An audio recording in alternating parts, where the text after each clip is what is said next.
Hey everybody, it's Ron from Pick Dawgz, and this is Ron's Rundown. We're going to go over the MLB games scheduled for Sunday, April 9th, 2023. Happy Easter, everybody. Hope you enjoy your day with your family and friends.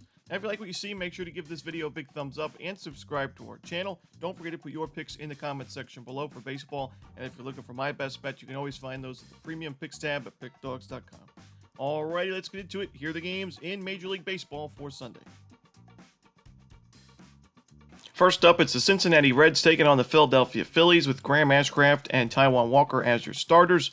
Graham Ashcraft pitched well in his first start of the season. He got the victory over the Pittsburgh Pirates. He only gave up 1 earned run and 7 innings of work with 6 strikeouts. His velocity was there. I expect another strong outing from him in this spot. And Taijuan Walker struggled against the Yankees in his first outing.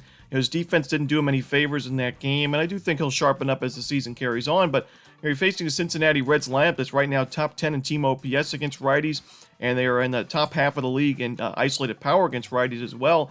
Although there's a high strikeout rate for this team against right-handed pitching, I still think they can be able to get to Walker for a few runs, and it should be enough for a run-line cover. I expect a pretty low-scoring game overall. I think Cincinnati is a live dog in this one, so give me the 1.5 runs here with the Cincinnati Reds. Next up, it's the Boston Red Sox taking on the Detroit Tigers with Cutter Crawford and Matthew Boyd as your starters. Cutter Crawford was just not sharp in his first outing of 2023. He gave up 7 earned runs, 8 base hits, 3 homers in that game against the Pittsburgh Pirates, and he had 6 strikeouts, and we know he's got good strikeout stuff, and he's got a lot of potential in his game, but we saw him also struggle quite a bit in his 37 1/3 road innings last year at the Major League level, having a 6.51 ERA, at a 296 opponent's batting average. His strikeout numbers were decent, but he still had some control issues, and I do think that the Tigers will be able to get to him in this game for a few runs. And, Matthew Boyd on the other side, we've seen some great things from him in his career. We've also seen some not so great things. We know injuries play a role in that, but Matthew Boyd in his first start against a really, tough matchup against the Astros, he went 4 1/3. He gave the Tigers a good shot of winning that game, and eventually they did win that game in extra innings, 7-6. The Tigers bullpen may not be anywhere near as good as it was last year, but I still think Boyd and the Tigers offense does enough against Crawford to grab the win. So give me the Detroit Tigers here on the money line.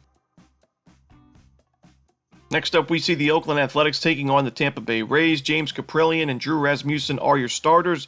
James Kaprielian struggled in his first outing of 2023, but I do expect this to be a decent year for him overall. He had 5 strikeouts in 5 innings against the Cleveland Guardians. Not an easy team to strike out, that's for sure. They do a great job of limiting strikeouts both against righties and lefties. And, I do think Drew Rasmussen has a really strong outing in this game. We saw him pitch very well in his first start of the season. 6 innings, only 2 base hits allowed, no earned runs, no home runs, and no walks. He had 7 strikeouts in that game. That was against the Washington Nationals, which could be considered one of the weaker lineups in baseball. But you're pitching against the Oakland A's here, so really the same thing. I think this Oakland A's lineup's going to struggle in this game. I think we're going to see a low-scoring one, so give me the under in Rays Athletics.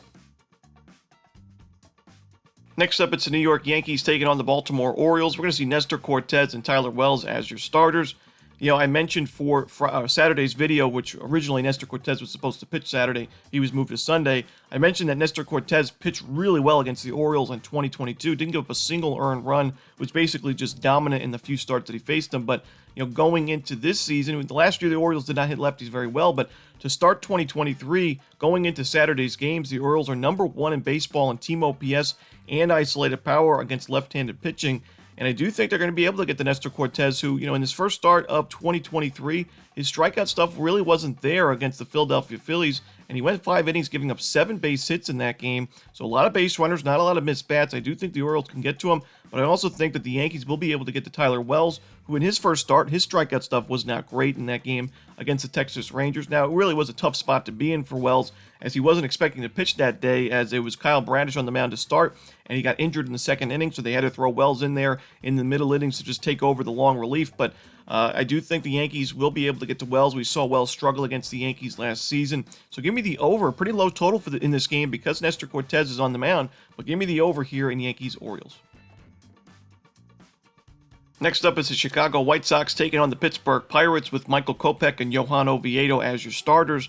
I may not love Johan Oviedo in this spot, and he certainly struggled in his first start of the season, but I can't trust the Chicago White Sox pitching staff, especially Michael Kopech, who gave up 5 home runs in his first start of the season against the San Francisco Giants, giving up 7 earned runs in total in a 12-3 White Sox loss. And not only has the starting pitching staff struggled, especially in the first game of the series, we saw Lucas Giolito was not even able to get through 4 innings of basically it was just base hits galore. I think he gave up 12 base hits in his final outing, his final stat line.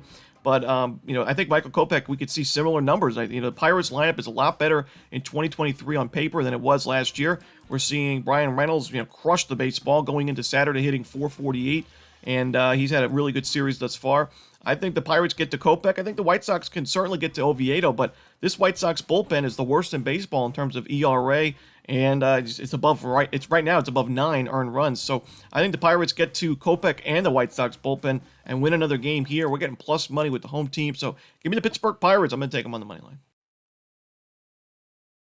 Next up, we see the Miami Marlins taking on the New York Mets. No official lineup for this game as the Marlins have not announced a starter, but we should see Carlos Carrasco on the mound for the Mets. I think it was an unfortunate start for Carlos Carrasco against the Brewers. It certainly was not his best, and he gave up a home run and 5 earned runs. His control was off a little bit, but he also had a lot of spots where he had 2 strike counts where he just could not put away hitters at times. He still had 4 strikeouts and 4 innings of work, and he's facing a really weak Marlins lineup that's right now, going into Saturday, the highest strikeout rate in baseball against right-handed pitching, above 30%. So to me, pitching at home where Carrasco had really good numbers last year at Citi Field, this looks to be a good bounce-back spot for Carrasco. I think the New York Mets bats can back him up as well. We'll have to see who the starting pitcher is for the Marlins, but we know that Marlins bullpen not really that trustworthy this season. I think we're going to take the New York Mets here and lay the 1.5 runs. Next up, we see George Kirby and Zach Plesac on the mound for this Mariners and Guardians matchup. 2 young pitchers that struggled in their first outings of the season. George Kirby against the Los Angeles Angels, 4 1/3 innings, 9 base hits, 4 earned runs. He had 5 strikeouts, but he also gave up a home run in that 7-3 Mariners loss. And then the other side, Zach Plesac, although his team won the game eventually, or in the end, he only went 1 inning, giving up 7 base hits, 6 earned runs, a homer, a walk. He only had 1 strikeout against the Oakland A's of all teams. So that's pretty concerning, facing a much better lineup here in the Seattle Mariners. I also think, George Kirby, although he struggled in that game, he was very sharp last season. I think he has the much higher ceiling and much more potential as starting pitchers go. So I think George Kirby a little bit more trustworthy in a game like this. This has been a really fun series to watch, and the first series at T-Mobile Park was also entertaining. But for me, I trust Kirby a little bit more than Plesac. So give me the Seattle Mariners. I'm going to take them on the money line. Next up, we see the Minnesota Twins hosting the Houston Astros. We're going to see Hunter Brown and Tyler Mahle as your starters in this one. To me, this sets up to be a pretty low-scoring game. We saw Tyler Mahle was just excellent in his first start of the season. 5 innings, 7 strikeouts, only 1 earned run, and an 11-1 Twins win over the Marlins. But Hunter Brown on the other side is a solid young pitcher. Although he did not have a great outing against the Tigers in his first start, he still had 5 strikeouts and 4 2/3 innings. We know he's got really good velocity on his fastball. I think he's got really good strikeout stuff as well.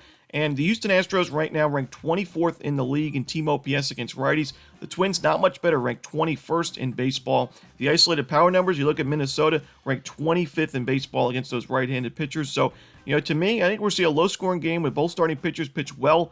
I'm going to take the under here in this Astros-Twins ballgame.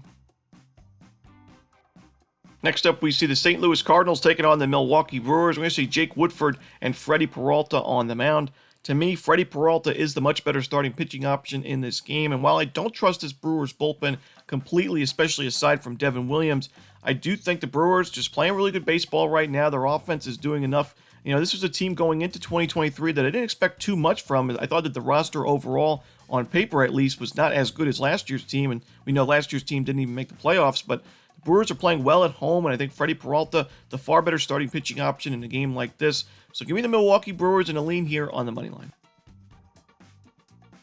Next up, it's the Texas Rangers taking on the Chicago Cubs. John Gray and Jameson Taillon are your projected starters. John Gray's first start of the season, I actually faded him with the Baltimore Orioles, and the Orioles won that game 2-0 in the end. But I got to give credit to John Gray. he pitched pretty well in that one. He made a couple of mistake pitches and he gave up a couple of homers, solo home runs in that start, but he still went 6 1/3 innings with 7 strikeouts. And overall, he's a starting pitcher that I don't think has too many concerns with the long ball. I think he'll be able to keep the ball on the ground a lot better as the season continues. And he's facing the Chicago Cubs at Wrigley Field. We know around this time of year, it's a little bit more of pitcher-friendly weather. And I do think we're going to see a lower scoring game overall, but I trust the Rangers bats to get to Taillon more than I trust the Cubs to get to John Gray. We saw Taillon in his first start with the Cubs, 4 innings, 7 base hits allowed, 3 earned runs, and only 2 strikeouts. So a lot of base runners. He also gave up a walk in that game. I do think the Rangers will make him pay if they can get runners on base and, hit with runners in scoring positions. So give me the Texas Rangers here. I want to take them on the money line at a pretty good price. Next up, it's the Washington Nationals and the Colorado Rockies at Coors Field. We're going to see Chad Cole and Ryan Feltner as the starters. Two guys that certainly struggled in their first starts of the year, but I think Ryan Feltner's got a lot more potential and a much higher ceiling in his game. As he's able to earn some strikeouts and miss some bats. It's important to do at Coors Field. And Chad Cole, although he has some Coors Field experience as he pitched with the Rockies last year, he pitched a good amount of innings, about 60 plus innings at Coors Field. He had a 5.04 ERA, giving up a home run basically every 6 innings and a 275 opponent's batting average. He wasn't great. We know he struggled last year overall, and he struggled in his first start of this season against the Tampa Bay Rays, where he gave up a lot of hard contact. He gave up a home run, 4 earned runs. He had 4 strikeouts in 5 innings. I think the Rockies will be able to get to him, and I do think overall this is going to be a pretty disappointing season for Chad Cole in this Nationals rotation. So for me, I think the Rockies' bats are more trustworthy against Cole. I like the Rockies to earn the win. So give me the Colorado Rockies. I'm going to take them on the money line.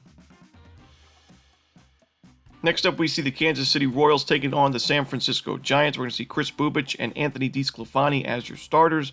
Now, Chris Bubic pitched against the Giants last year. He was not great in that game. He went 5 1/3 innings, giving up 3 earned runs, 5 base hits, and 2 walks. And although the Giants got to Bubic last year, to start this season, the Giants have struggled against left-handed pitching, where they're dead last in team OPS against lefties going into Saturday's games. But I will say that's the smallest sample size out of any team in terms of the plate appearances that the Giants have had against lefties, only 30. So, the next closest team is 35 with the Marlins, and the team with the most plate appearances against lefties is the Nationals with 151. So, pretty big discrepancy there. But I do think the Giants still will be able to get to Chris Bubic, who has struggled in the last couple of years. We saw him pitch okay against the Blue Jays in his first start, where he gave up 7 hits, but only 2 earned runs. So, give me the Giants here in a very slight lean on the run line. Anthony DeSclafani was fine. Not really a pitcher I trust too much going forward, but I think he's good enough here against a pretty weak Royals lineup. So in a slight lean here, give me the San Francisco Giants. Next up, we see Reed Detmers and Yusei Kikuchi, a pair of southpaws on the mound for this Blue Jays and Angels matchup. The Blue Jays' numbers against lefties offensively have not been great to start 2023. I think Reed Detmers is the better pitching option on the mound as well. We see Toronto ranked 23rd in team OPS and 27th in isolated power against lefties. Reed Detmers last year in 72 2/3 innings at home, a 3.22 ERA, opponent's batting average of 193, compared to his road starts where he had an ERA above 4.4, opponent's batting average of 274. So Reed Detmers obviously pitches better at home, and he's facing a Blue Jays lineup that just doesn't hit lefties too well, at least to start the season, while the Angels on the other side, top 10 in isolated power against lefties, and top 10 in team OPS. So give me the Los Angeles Angels here in the first 5 innings, because I'm not trusting that Angels bullpen, as they blew it for us on Friday night. They had a nice lead basically the whole way through until the end of the game where the bullpen blew it. We've seen that a few times this season and last year, so I'm just going to isolate this game to the starting pitchers. Give me the Angels in the first 5. Next up, we see the Los Angeles Dodgers taking on the Arizona Diamondbacks. We're going to see Ryan Nelson and Michael Grove as your starting pitchers. Both starters gave up 3 earned runs in their first starts of 2023, but Michael Grove in his 4 innings, he gave up those 3 earned, but only 2 base hits with 4 strikeouts, and he limited sharp contact to not give up a home run in that game. While Ryan Nelson gave up a home run, he also gave up 3 walks and 6 base hits in the 5 innings against the Padres with only 3 strikeouts. So I think Michael Grove overall is the better starting pitcher in this matchup. I think the Dodgers obviously have the better lineup and bullpen to go with it. So at a pretty good price, I'm going to take Michael Grove and the Dodgers on the money line. And your final game for Sunday's card in Major League Baseball, it's the San Diego Padres taking on the Atlanta Braves. We're going to see Seth Lugo and Dylan Dodd as your starters, and we see a steep total in this game, and I think for good reason. We know these are two of the better offenses in the National League. I think we're going to see just some scoring early and often from these two teams, as Seth Lugo made the move from reliever for most of his career with the Mets to starting pitcher with the Padres, and he pitched well in his first start of the season, but that was against the Colorado Rockies. He had 7 strikeouts in 7 innings. He also gave up a home run, and he had some sharp contact allowed in that game as well. I do think the Braves, one of the more powerful lineups in baseball, will be able to get to Lugo for a few runs and a few home runs early on in that game. On the other side, a young starter here in Dylan Dodd, who pitched well in his Major League debut, but I'd still have my concerns with the control. I also have my concerns with the fact that he only had 3 strikeouts in 5 innings of work, giving up those 6 base hits in that game. I think the Padres, a really tough lineup to face, and I do think that the Padres will be able to get the Dodd and the Braves bullpen in the end. So give me the over in what should be a back-and-forth offensive showdown on national TV. And that's it. Those are the games for Sunday in Major League Baseball. Hope you enjoyed this video. If you did, don't forget to hit that like button and subscribe. And don't forget to put your baseball picks in the comment section below. Again, if you're looking for my best bets, you can find those at Pick Dawgz Premium. As always, this is Ron Romanelli. Good luck.